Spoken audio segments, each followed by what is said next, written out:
పేజీలన్నీ పాడు చేసి ఇంకా రాక పద్యం రాక అమ్మా కూతురు పిలిచాడు, స్నానంకి వెళ్ళొస్తారమ్మా, జాగ్రత్తగా పుస్తకాన్ని జాగ్రత్తగా చూస్తూ ఉండు అని తలుపు దగ్గరికి వేసుకోవాలని వెళ్ళాడు. వెళ్ళిన 2 నిమిషాలకి మళ్ళీ పోతన గారు వచ్చారు. వచ్చి గబగబా కూర్చున్నారు. అమ్మా గండం పట్రా, గండం పట్టుకొచ్చింది పాప. గబగబా పద్యం రాసేశాడు. ఒక పద్యం దాదాపుగా రాసి మళ్ళీ గబగబా వెళ్ళిపోయాడంటే ఒక్క 5 నిమిషాల కాలంలోనే పోతన గారు వచ్చారు. అమ్మా పద్యం అవ్వట్లేదు, చిన్న భావం అయితే వచ్చింది, గంటం పట్ట. అదేమిటన్నా, నువ్వు వెళ్ళిన మరుక్షణమే వచ్చి పద్యం రాశావు కదా అంది ఆ పిల్ల. పోతన చరిత్రలో ఉంటే ఒక మధురమైన ఘట్టం. పోతన గారు చూశారు.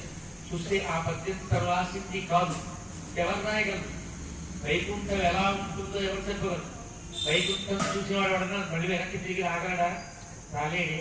మరి వైకుంఠం ఎలా ఉంటుందో తెలిసిన వాడే చెప్పాలి. కాబట్టి రాముడే వచ్చి ఈ పద్యాన్ని రాసి ఉంటాడని చాలా ఆనందపడిపోయి పిల్లని ఎత్తుకుని, అమ్మా నువ్వు రాముడిని చూచావే, నా రూపంలో చూచావే, నీకు నేనంటే ఇష్టం కాబట్టి రాముడు నా రూపంలో నీకు కనిపించాడే అని పొంగిపోయాడని పోతన చరిత్ర చెప్తాడు.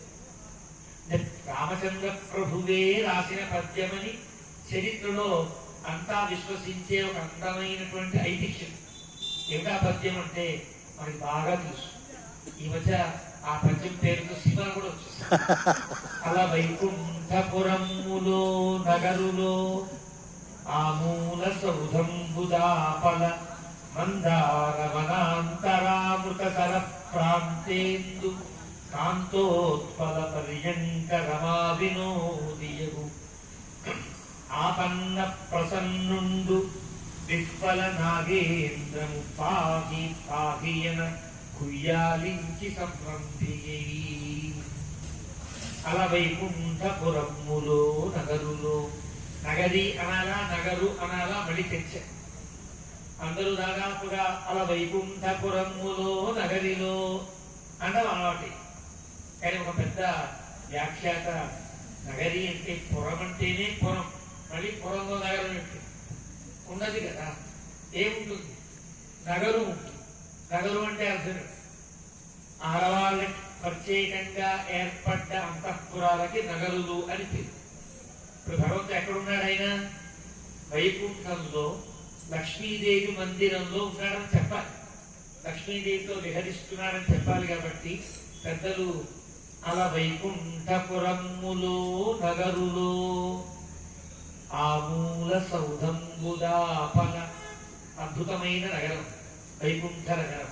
పూర్వపురాణం కూడా ఒక శాఖద్వీపము అని, ఆ శాఖద్వీపానికి చుట్టూ ఉండే క్షీర సముద్రంలో ఇప్పుడు విజేంద్ర మోక్షణ కథ ఎక్కడ జరుగుతుందో ఆ శ్వేతద్వీపంలోనే ఒక వైకుంఠ లోకం ఉన్నది అని కనిపిస్తుంది.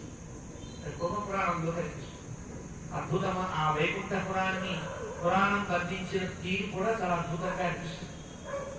ఎలా ఉంటారు, ఎలాంటి సౌధాలు ఉంటాయి, భగవంతుడు ఉండేటువంటి ఆ సౌధం ఎట్లా ఉంటుంది, లక్ష్మీ సౌధం ఎట్లా, భూదేవి సౌధం ఎట్లా, నీలాదేవి సౌధం ఎట్లా అని ఆ పురాణం వరిస్తుంది.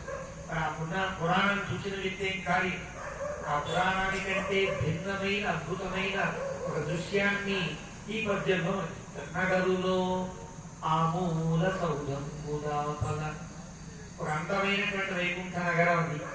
ఆ నగరంలో ఒక నగరు ఉంది, లక్ష్మీదేవి యొక్క సౌధం ఉన్నది, లక్ష్మీ మందిరము అని అంటారు, లక్ష్మీ నివాసము అని అంటారు. దీనికి నారాయణపురము అని శ్వేతద్వీపంలో ఉండేటువంటి పూర్వపురాణం చెప్తుంది. అలాంటి ఆ నగరులో ఆమూల సౌధంబుదాపల, లక్ష్మీదేవి పెద్ద ఇల్లు, చరిత్ర ఉండడానికి కొన్ని గదులు ఉంటాయి, ఇలా ఉంటాయి కదా. ఆ నగరులో నా మూల సౌధంబుదాపల, వెనక పక్క అందరంటే ఉద్యానవనం ఉంటుంది. ఆ ఉద్యానం దగ్గర వచ్చి పుష్కరిణి ఉంటుంది. పుష్కరిణికి చుట్టూ కూడా చంద్రకాంత శిలలతో చేసిన కాంతోపలోద్యానం. కాంత చంద్రకాంత శిలలు, ఉపల అంటే రాళ్ళు, చంద్రకాంత శిలల మణులతో చేసినటువంటి ఒక అద్భుతమైన అరుగు, ఒక వేదిక. ఆ వేదిక మీద ఉత్పల పర్యంక రమా వినోదియగు, చాలా కలువ పూలన్నీ కూడా అలా పక్క పరిచినట్టుగా పరిస్తే ఆ పక్క మీద లక్ష్మీదేవితో కూడుకుని ఉన్నాడు పరమ.